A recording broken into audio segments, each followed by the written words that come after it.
What's up, workforce? Brian here. Chris here. And that was a lot of fun. I have to say, that's how we should always collab. One of us should just slide in. 100% of the time. Absolutely. I'll put a mattress right here. And we'll do that. And what we are going to talk about today is Eureka. Absolutely, man. I am excited. With Stormblood, I've seen a trend where they're starting to repeat some of the same content in the same order. And I think what they're trying to do is you take what works out of an expansion and you put it into the new expansion. But when I say that, people assume that means Eureka is Diadem coming over, and therefore that Diadem was wholeheartedly a success. And that, I would say, so there's a lot of things we got to break down. Was Diadem a success?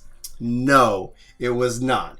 But I liked the content. It was beautiful. It was just... It just wasn't relevant. Well, and also, and then now, why go there? Oh, now it's a waste of time. Well, and so that just means as a developer, let's say we poured like a whole year and we built this thing and it was great. And then we went and built something else and everybody was like, cool, thank you. Yeah, I don't care about your thing anymore. But we're like, oh, but it's still good. Like, we poured in time and effort into it. And you're like, well, like...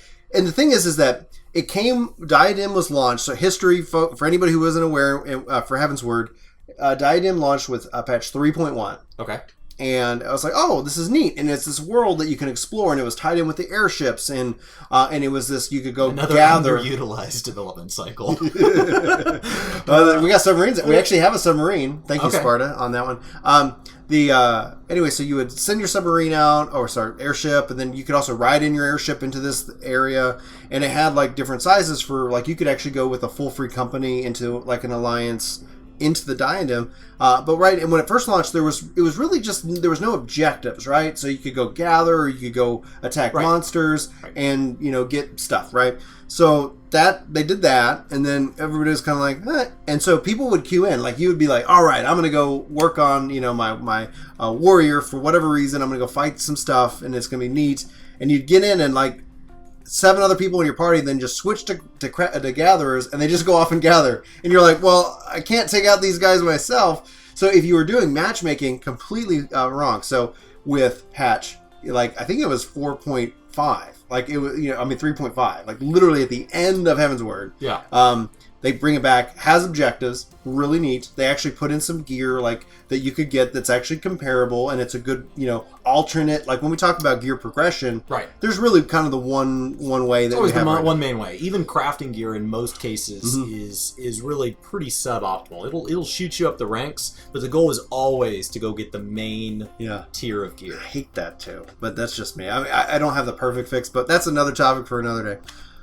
So then it was objective based, to where you had to do X, Y, and Z, and actually but it still didn't stay relevant. It still is something that's absolutely worthless now. Right. So in fact, if you go Q, you're like, so Eureka coming back, I feel like draws on what Diadem did well. Okay. What Diadem did well is it provided an alternate form of the game where we could go gather, have combat, use Party Finder that was not a traditional dungeon, wasn't the Fate system, which is also underutilized, but that's another topic. And so it was something different, and I really liked that. I didn't get to spend a lot of time in it because, like you said, it was hard to find a group that made it productive. Yeah.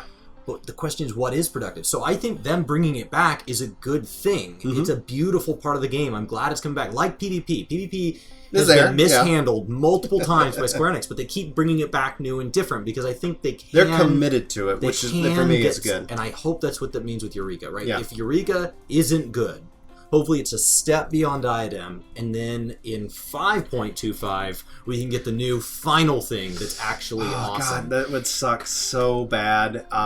Just because I think a lot of people... By then we'll be doing underground... world mining transports, since we'll run out of submarines and airships. I think essentially that there's a lot of hope is, but with the reason why there is this automatic connection with the Diadem is that's what they kind of introduced it as. It's like, well, hey, it's this exploratory world, and that's kind of what they talked about with the Diadem. It's this exploration, zone.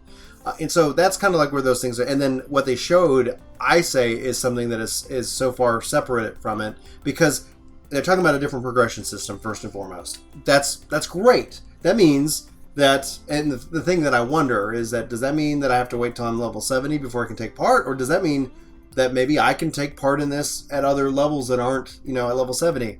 I'm assuming that it's level 70 above, because I think what they're rightfully doing is to make that incentive, is that they're tying the new relic system into this style of content, which that's the Diadem didn't have. The Diadem was just like, okay. It sounds like in an MMO that because you don't have to be doing any one thing, that what people want and what they like about MMOs is that you don't have to do anything. And that's not the case. We do still like goals. Yeah. We just don't like you forcing which goal we have to do down our throat. Yeah. So if I'm a crafter, I still have a goal, right? I still want to hit level cap. They're still talking about how to get all high qualities.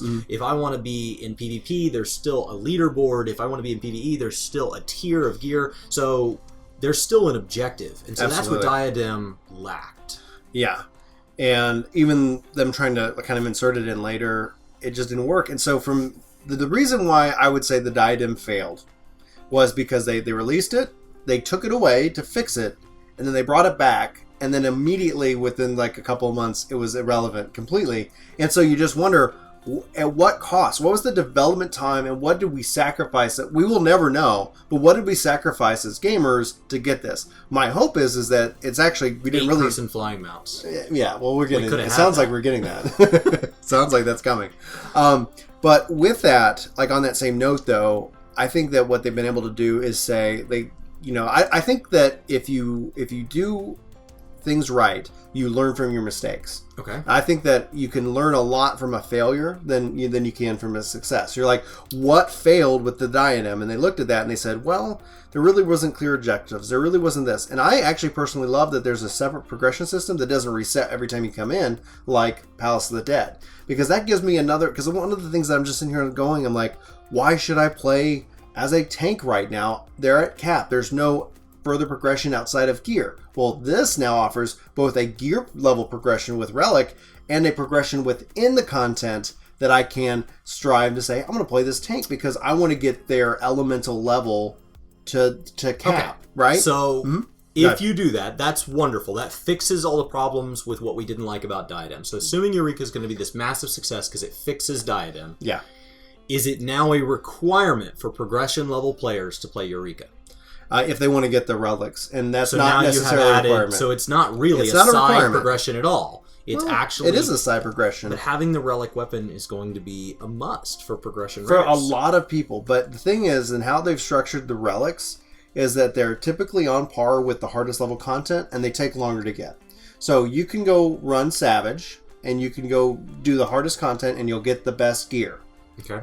Or you could take a long path, and you can work on getting your relic. Now, in the end, before 5.0 is released, your relic will literally be the best in class. And we've only had the weapons up to this point, so I'm assuming the relic and the armor will be best in class. Absolutely. So once you commit to one, you're pretty much committing to wanting the relic, the armor and the weapon. If you invest... Well, what we see here with the player base, with the community, is... You do both. Like most people are going to do both because of the nature of the. I'm doing this off camera. Because of the nature of the path. So is this going to now? We talk about what you're saying is that progression raiders, hardcore players who put in X number of hours a week, and a certain number of those hours are at a unbelievably high level of performance, are going to have the best gear in the game. And players who play the game to a hardcore level of hours, but maybe don't hardcore raid, are going to have access through this long meandering path to get the same level gear. Are you leaving casual players behind? They always have, Okay. So when you actually look at it, and it depends. And I know I can, picture some of the comments saying, I'm a casual player and I love working on the relic. And that's great. Like it really just depends on how then you define the casual player. The player who's just coming in, doing the dungeons. I play one night a week with my friends, and I log on Saturday to check my retainers. Yeah. Right? I think there's a huge player base of people that do that. There is. There's absolutely a huge player base that does that. And so I play under 6 hours a week. Especially with all of the other content out there, like, can that casual person participate in this and make progression? Absolutely. Sure. Okay. The fact is that of how it's spread out is that it gets improved upon over patch. So we'll probably see almost maybe even every odd number patch, the mid patch between each one, have a level of increase that they add on, of things that you can do, and that will help you progress further. Okay. So if you're just, you spend your 6 hours a week in here, you're going to eventually get to the goal. The thing is that other people might have more, because what we've seen in the past is, like, take Jelly for example, is that she'll get all the way as far progressed on her relic, for the current, step. Let's say when it comes out, it's at a 9, and then it ends up at a 70, Right. But okay, this when it launches, you first can get to 9. She'll get a 9, and then she'll get another 9, and then she'll get another 9, like on different weapon sets, etc. And then the casual person might, over the course, by the time they extend it to 20, I got my 9, and then so they can make, and that's actually one of the things that I think makes the relic system balanced and fair, is because it is built in, and then it is gated by the fact that they have to still make the content. So it's like, okay, well, we know by the time 5.0 rolls out, this is where we're going to be, and then over the course of that, we're going to continue to increase the goals. And how does this relic handle all the new people? How does Eureka handle all the people who came into Stormblood? This is their first expansion. They don't have any form of relic knowledge or progression prior to this. They have they have to immediately make it known, like, this is something you want to participate in, and that's where I'm wondering. Because that's my big fear, right? You have all these new players, and 4.0 brought in a ton of new players. 4.1 saw probably what feels like, when you log on, a loss of subscribership, or at least play hours. I don't know if we're actually still all paying,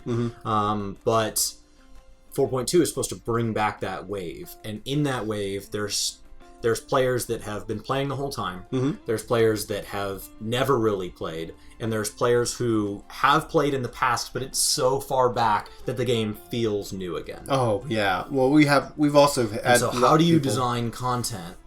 It's weird to see this on a mid-patch, that this is going to be so influential. It was supposed to come with 4.15. Like, that's the thing that, in the history, like when we talk about the thing you opened with was success with Heaven's Word, and this. And I probably would have stuck around for 4.1 had it been there. Right, a lot of people would have. 4.1 was this empty patch cycle that was free for me to try out all of the other great games that are out there. Yeah, you're not wrong. That's actually what a lot of people said. That's what a lot of people were just like. Okay, well, that was going to be the content that kind of helped fill and round out Christmas, because what you saw with, like, okay, well, I'm capped here. I'm not the new Bahamut Extreme Ultimate mode Raider, but I'll watch that. They had the new PvP mode, which they introduced, which was delayed from the summer, which was great. It was good to play. But what it ended up being is, like, that's why you saw the dip, because, like, even if they had it, you would have seen people, like, even with all the other games, maybe log in for their 6 hours a week, make a little progress, and then, now it's the new year. Well, great, now I'm back and I'm doing the raiding scene.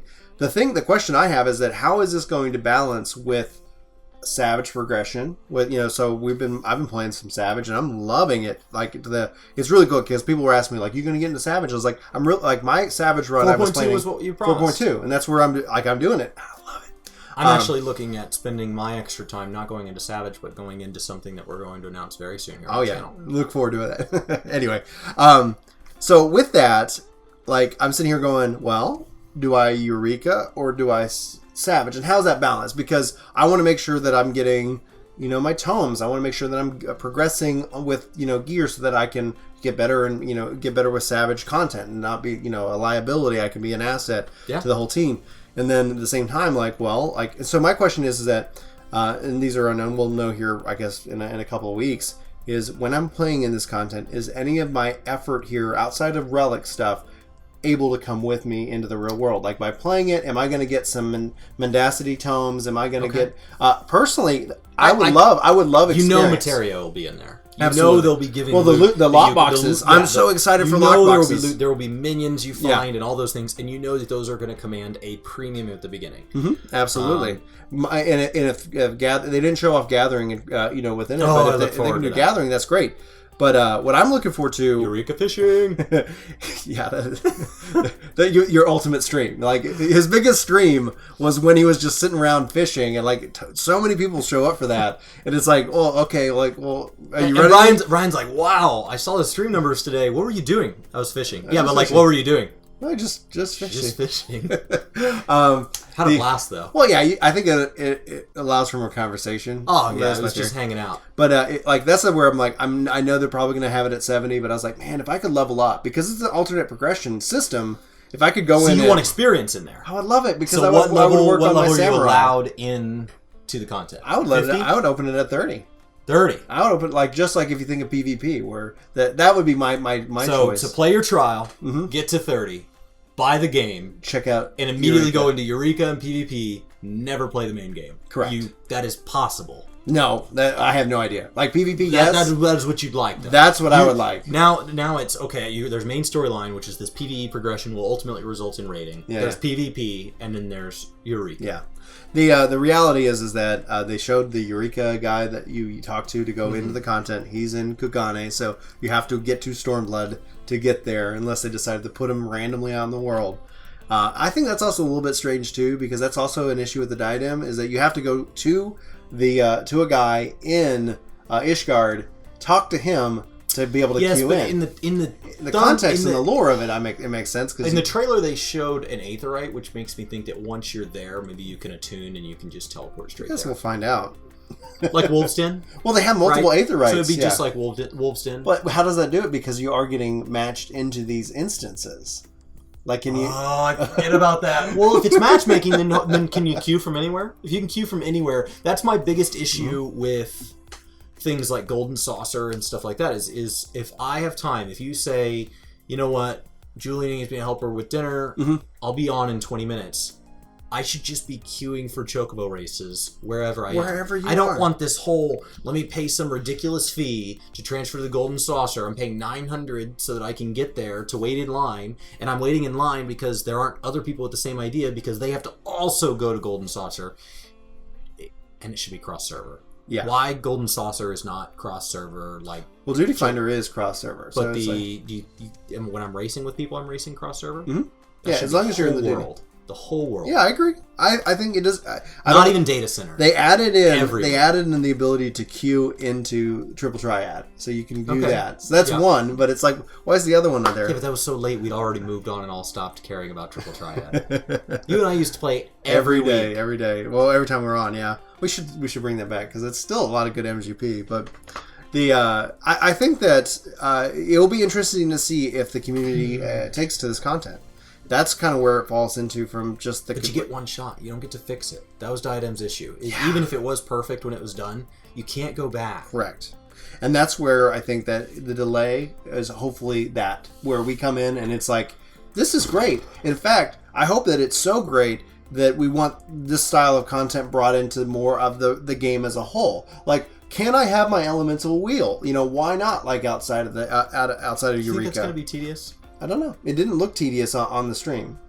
But obviously you're fighting monsters that take longer to fight. And, when you think of the quick pull, and if you pull like a fire or lightning or whatever, and people are trying to switch and stuff to get the most optimal focus. But if the monsters you're fighting take like a team effort to take down one monster, like kind of like almost little mini bosses that are running around the world, well then yeah, that's not tedious. Switch, I can see that they're elemental this, switch to this, and then go forward and attack. But I guess we'll have to wait and see. Honestly, I'd love to know what the community thinks on this one. Absolutely. I think Diadem, to sum up, Diadem failed to be content that satisfied the community, but I think it brought a lot of great ideas into the game. So from a development cycle, I think I'm glad they did it, and it looks like they're going to bring aspects of that over and hopefully make content that we can actually engage with. How I'd currently fix the Diadem is I would just either make it an open zone, or I'd take their idea that they had with Fates and bring them into just the open world. Because the Fates were harder, and you could color them different. You could just say these are a special Fate that don't go solo. And then every Fates had the opportunity to drop block boxes, which you then could decipher. And it's like, it's that lack of that I feel like the open world has, that the Diadem actually offered that was interesting. That's Hunts. But, too many systems. Too many. Well, yeah, and we have too many currencies too. That's why, and this will be a preview for a video that I've been thinking on, trying to piece it together. But I honestly think that 5.0 is the perfect time for the Empire just to say, boom, and just cataclysmic wipe the beginning of the game. We've talked about it with the zones. We've talked about it with how you fix the cities and bring them together, and how you fix flying in these open world zones, these starting zones, how you fix the starting game. you just have the Empires just say, bye, Eorzea. Yeah. And now, and I don't know if that will happen. That's a long shot. But if they want us to eventually get to Zodiark as the ultimate boss for this story that we started with, in 1.0, then that's something that has to happen because you can't bring them back without cataclysmic events. That's the whole story behind it. Spoiler alert. All right. Well, with that, guys, do you guys think Diadem was a failure? Do you think Eureka will be a failure? And if you don't think it's going to be a failure, what are you most looking forward to about it? Yeah, let us know. Absolutely. This has been Chris with Work to Game. And Brian. Thank you guys so much for watching. We'll see you next time. Take care. Hey, it's me. I'm in Chris's office. He doesn't know it, but we've got other videos for you to check out right here. And we've got the vlog down there in the corner. Plus, we've got some contact information, and you can totally subscribe to the channel that way as well. So we hope you do. We hope to see you in our next video. But until then, take care. What's up, Warforce? I don't know how that sounds. That probably is the worst audio. Can you test I'm it? Sure. Well, we already tried the audio. Well, I'm saying that because I projected more, all of a sudden it can pop. Yeah. Would you play that back? I love the intro.